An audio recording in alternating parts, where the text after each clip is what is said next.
Hi everyone, this is Dave from Geekanoids and welcome to my continued coverage of the Samsung Galaxy S mobile phone. This is video number 5, the one you've all been waiting for, the full review. Now if you haven't seen my previous videos on the Galaxy S, there are some thumbnails on your screen now. Please do click on them as it gives you a good insight into what this mobile phone can do. Now a quick rundown on the specs. This has got a 1 GHz processor inside.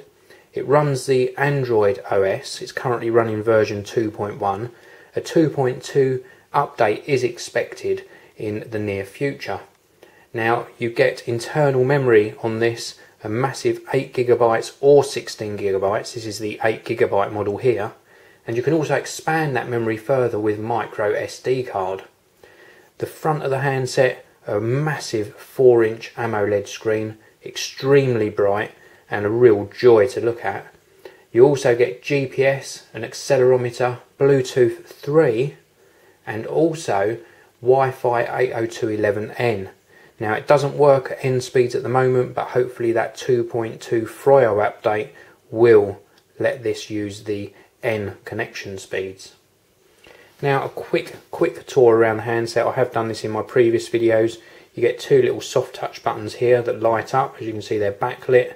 You also get an actual physical button here which acts as a home button. So if I go perhaps into this menu here, I can tap the home button to go back. Around this side of the handset we've got the power on off button.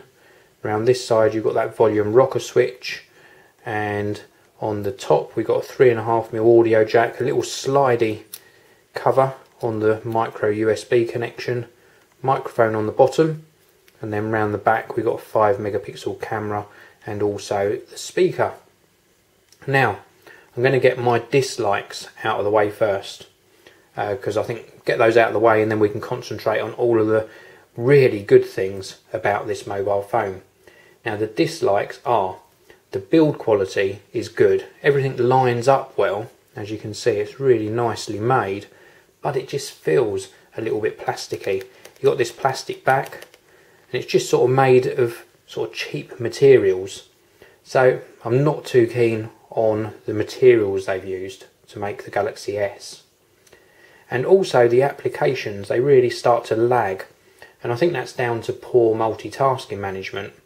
So if I tap on Twitter, I have to wait for the application to launch.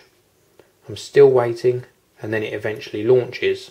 I can go back to the main home screen by pushing that home button, and again perhaps if I tap the camera, that one was quite instant. Let's give you another one.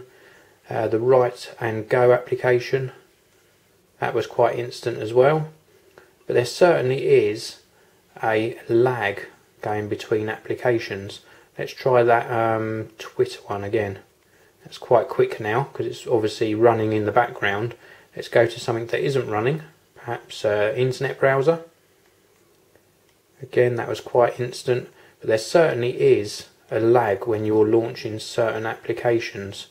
Let's just try another one. Let's go on to the market.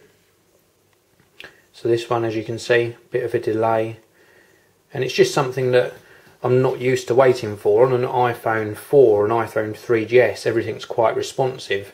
Now I know that was loading data in as well, but it's just the delay that I don't like very much. There is multitasking on this handset, so if I go perhaps back out to my home screen, I can tap and hold this home button and that brings up the applications that are running in the background. So if I switch to Twitter, it goes straight to the application really quickly indeed. Hold that again, let's go to Write and Go, and again it switches really quickly, so that's good. But I just think the multitasking management is not the fault of the handset, so it's not the fault of the Galaxy S. I just think multitasking could be handled a little bit better. Video recording, I did a video covering the camera and the HD video. The picture quality is good, but the sound quality is not brilliant. So sound quality on video recording, another one of my dislikes. Battery life, well, I come to expect a whole day's use. This does deliver a whole day's use, but I still think it's one of the negatives. You've got a nice large handset, so plenty of room in here for a big battery. Medium to heavy use, I'm getting 21 hours between charges. Now you might think that's a positive. I think that we should be getting a little bit longer with these newer handsets. And now on to my likes. This is the easy bit of this review because this is a wonderful handset. The screen is absolutely superb. The colours just pop. This is actually set to the auto brightness mode. I'm going to tap that menu button and go into settings. And then I'm going to go on to sounds and display. And then scroll down here and go on to brightness. I'm going to take it off of automatic and just pop that brightness all the way up. And then go back out to the main menu. And just look at how bright that is. That is a fantastic looking screen. If I tap that menu button as well and go on to wallpaper, let me just show you one of the live wallpapers, because some of these wallpapers are just absolutely wicked. Let me just scroll down. I'm going to go on to ocean waves, and then once it's done its business, it's loading the wallpaper. Let's set that wallpaper, and now that's a live wallpaper. Just look at that. That is absolutely fantastic. And when you tap on it, it responds to your taps. So that's a really nice animated live wallpaper. So I really like that a lot as well.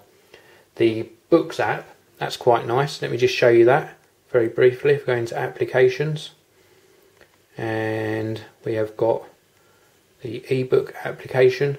Now, we all know that the iBook store on the iPhone 4 has been launched on the iPhone, so you can now get that on the smaller screen devices. This is very similar. Look at the display, extremely similar to iBooks, and you tap on a book to open it from your library.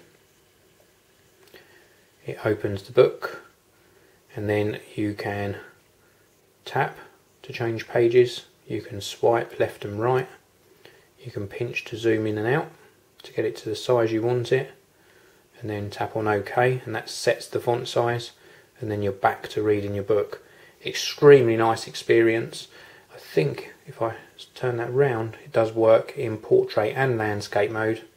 So extremely nice experience. The text is very clear, so I like the Books application. Let me pop back to that main menu. I'm just going to turn the brightness back down because the camera isn't picking up on the text very well. So let's just turn that brightness back down.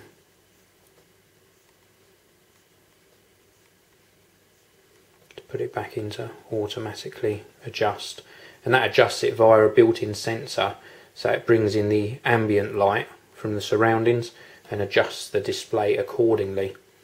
Now, what else do I like? Well, the camera does great photos, really crisp HD video. As I say, the only thing that lets down the video is the sound quality. Samsung's swipe method of inputting text, absolutely fantastic to use. Let's enter some text very quickly. I really like the text input method.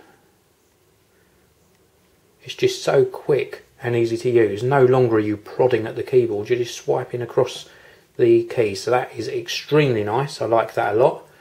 I like the sensitivity of the touchscreen. Very sensitive to the touch. There's none of these missed touches, so they've done a very, very good job on the touch sensitivity. Also like the voice search. I'm not going to demonstrate it now, but you can tap on this and search for something on the internet, or you can search for directions, or you can even just search for a place on the map. So let me just demonstrate that. If I tap on the icon here, let me just search for apple.com.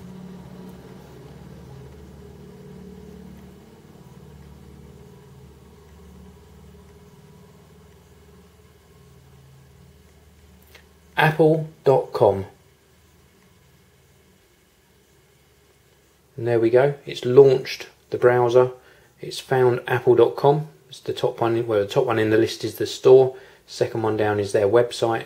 Let's tap on that, and it launches the apple.com website. How cool is that? So I didn't even have to type that into the search. I just spoke the words and it found it via Google. That's a really nice feature on this phone as well, the fact that it does voice search. The last thing I really like, which I'm not able to demonstrate in this review, is the turn-by-turn sat-nav.